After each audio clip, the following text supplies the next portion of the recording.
제5장. 여호와여, 우리가 당한 것을 기억하시고 우리가 받은 지옥을 살펴보옵소서.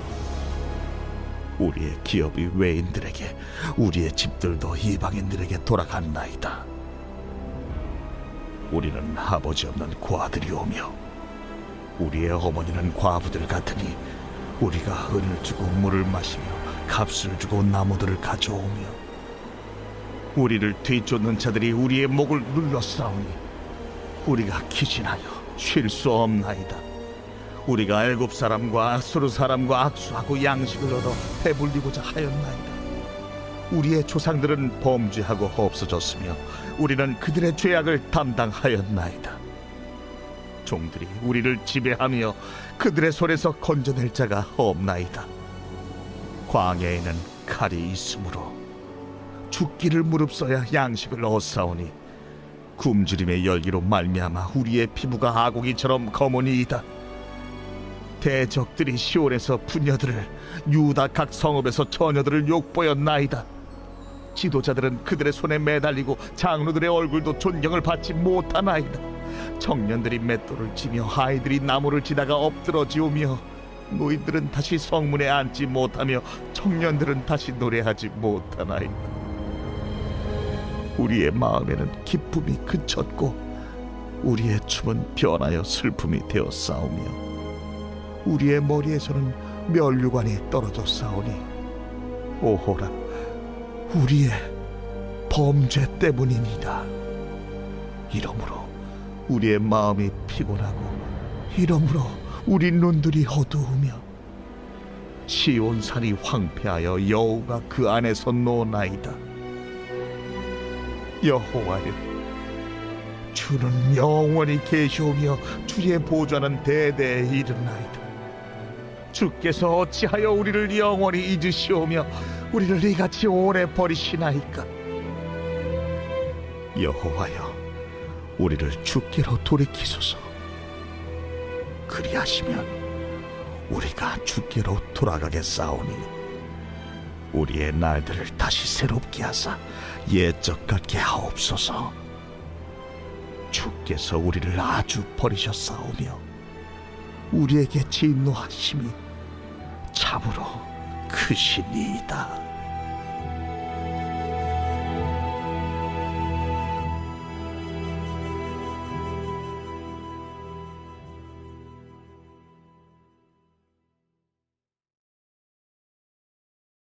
(2022년 6월 14일) 새벽 하나님의 말씀은 예레미야애가 5장 1절부터 22절입니다. 예레미야애가 마지막 장인 5장은 기도시입니다. 애가를 마무리하면서 예레미야 선지자는 유다의 참상을 다시 한번 열거합니다. 그리고 유다의 파멸은 유다의 죄악으로 인한 하나님의 징계임을 고백하고 또 회개하는 마음으로 하나님의 자비와 긍휼을 호소합니다. 우리를 주께로 돌이키시면 우리가 주께로 돌아가겠다라는 다짐을 통해 하나님을 결코 포기할 수 없는 그 예레미야의 믿음이 오늘 우리의 믿음이 되기를 주님의 이름으로 축복합니다. 1절부터 시작하는 긍휼을 위한 기도는 우리가 당한 것을 기억하시고 우리가 받은 치욕을 살펴달라는 것입니다. 당한 것을 기억하고 받은 치욕을 살펴달라는 말에는 고통과 어려움을 충분히 겪었으니 이제는 그들의 조상과 맺으신 구원의 언약을 기억하셔서 우리를 회복시켜 달라는 간절함이 포함되어 있습니다.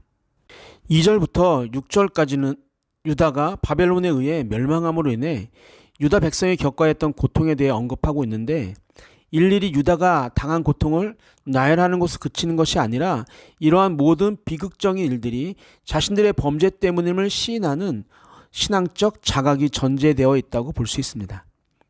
먼저는 기업과 집들이 외인들에게 빼앗기게 됩니다. 이 말은 단순한 기업과 집이 아닌 하나님께서 주신 언약의 땅임을 강조하는 것입니다. 예루살렘 성이 무너지고 가나안 땅을 바벨론이 지배하게 된 것은 이스라엘 백성에게 가나안 땅을 기업으로 주시고 그들을 번성하게 하시려는 하나님의 계획이 실패한 것처럼 보이게 합니다. 그러나 이 말을 통해 마치 실패한 것처럼 보이는 하나님의 계획이 실패가 아님을 보여달라는 간절한 간구의 의미까지 포함하고 있다고 볼 수 있습니다. 유다 백성들이 당하는 고통은 기업과 집에 한정되지 않고 모든 곳에 나타나고 있습니다. 아버지가 없는 고아로, 또 남편이 없는 과부가 된 비참한 삶, 또 물을 마시려면 은을 주어야 하고 나무를 값을 주고 가져와야 하는 가장 기본적인 욕구조차도 세금을 지불해야 하는 상황을 맞게 되죠.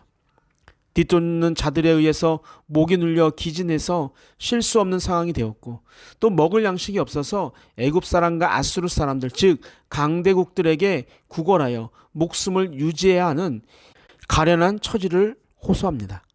유다가 이런 고통에 처한 이유는 조상들의 범죄 때문이다라고 이야기하죠. 그리고 그 죄악 때문에 지금 유다가 이전 세대의 죄악을 아직도 품고 있게 되었다고 말합니다. 8절부터 10절은 다시 여호와의 심판에 고통을 호소합니다. 종들에게 지배를 당하고 먹을 양식은 목숨을 걸어도 구하기가 힘들 정도였고, 또 굶주림의 열기로 피부가 아궁이처럼 검게 되었습니다. 종들에게 지배를 당한다는 말은 유다의 통치자들이 모두 폐위되거나 포로로 끌려가고 바벨론의 관리들에 의해 유다가 다스려지고 있는 상황을 말하는 것이고, 피부가 아궁이처럼 검게 되었다는 것은 심한 굶주림으로 그 영양실조로 인해서 피부가 윤기가 없고 또한 얼굴빛이 거무스름하게 되었다는 것을 나타내는 것입니다. 그런 모습을 안타까운 마음으로 바라보는 또한 예레미야의 마음의 상태라고도 할 수 있습니다.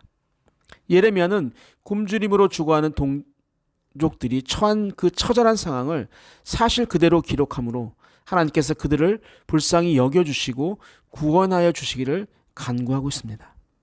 우리 주변에도 이런 안타까운 상황에 놓인 성도들이 있습니다. 그럴 때마다 오늘 예레미야가 가졌던 하나님을 향해 그들의 모습을 놓고 간절한 마음으로 기도하는 우리의 모습이 필요합니다. 11절부터 14절에서는 유다 백성을 성별과 연령별로 나누어서 각각 그들이 당하는 고통을 계층별로 묘사를 하고 있습니다. 대적들에게 부녀들과 처녀들이 치욕을 당하고, 또 지도자들은 바벨론 군사들에 의해서 처참한 죽임을 당하고, 장로들은 존경을 받기는커녕 함부로 취급이 되어졌습니다. 청년들이 맷돌을 치게 되었는데 청년들에 해당하는 단어는 선택된 자란 뜻으로 군사로 나가 싸울 자로 선택될 만큼 장성한 남자 청년을 말합니다. 그런 자들에게 맷돌을 치게 하는 것은 어울리지 않는 일을 하게 되었다라는 말입니다. 성문에 앉아 유다 백성들의 크고 작은 송사들을 하던 노인, 즉 장로들은 자신들의 죄로 인해 다시는 성문에 앉아 재판할 사법적 권한이 사라지게 되었어요. 유다의 상황을 보면 하루를 사는 것이 힘들 정도였습니다. 당연히 그들의 삶에 기쁨이란 단어는 사라진 지 오래였어요. 영적 기쁨이 상실되어 슬픔만 가득한 공동체로 전락한 유다의 백성의 그 아픔은 18절까지 계속됩니다. 15절에서 말하는 우리의 마음의 기쁨이 그쳤고 우리의 춤은 변하여 슬픔이 되었다는 고백은 하나님께 계속적으로 불순종한 유다는 하나님과 백성 사이에 반드시 있어야 할 충만한 기쁨이 사라졌다는 말입니다. 16절에서 면류관이 떨어졌다는 것은 하나님께 선택받은 민족이라는 그 영예의 면류관이 사라진 것, 즉 하나님과의 관계가 끊어진 것을 말합니다. 그리고 이러한 일들이 벌어진 것은 다시 한번 자신들의 범죄 때문임을 고백합니다. 그런 범죄로 유다 백성들은 마음이 피곤하여 눈들이 어두워지고 또 황폐한 시온산에서 노는 여우를 보는 비극적인 신세가 되었습니다. 이제 19절부터 22절은 여호와 절대 신앙의 근거에서 하나님의 권세와 영원하심을 찬양하고 또 하나님께서 자신들을 잊지 마시고 회복시켜 주시기를 간구하며 이와 더불어서 여호와의 심판으로 선민이 즉 유다가 현재 당하는 고통을 최종적으로 호소하고 있습니다. 사랑하는 성도 여러분들, 혹시 절망적인 상황에 처한 분이 있습니까? 고난과 절망의 상황 가운데서 하나님께 간구의 끈을 놓지 않았던 예레미야 선지자를 보면서 우리도 하나님 기억해 주세요. 내가 받고 있는 치욕을 살펴주세요라고 기도의 끈을 놓지 않고 간구해야 합니다. 우리가 처한 자리는 육의 눈으로 보면 절망의 자리이고 희망이 사라진 그런 자리입니다. 그러나 믿음의 눈으로 보면 하나님께 더욱더 가까이 다가설 수 있는 기회의 자리임을 잊지 않게 되기를 주님의 이름으로 축복합니다. 아멘. 사랑의 하나님 아버지, 현재 상황을 바라보면서 희망을 포기하고 절망을 받아들이는 자가 아닌 하나님께 내가 처한 상황을 놓고 기도하는 자가 되게 하여 주옵소서. 부르짖는 자의 소리를 들어주신다는 그 말씀을 의지하여 기도함으로 우리의 상황을 믿음으로 이겨나가게 하여 주옵소서. 덥고 습한 날씨 가운데 우리 모든 성도님들을 건강으로 지켜주시고 또 가정과 직장과 사업장 위에 주님의 놀라운 은혜가 넘치게 하여 주옵소서. 감사하신 예수님의 이름으로 기도하옵나이다. 아멘. 우리 함께 기도합니다. 첫 번째, 어떤 상황에서도 기도의 끈을 놓지 않는 성도가 되게 하여 주옵소서.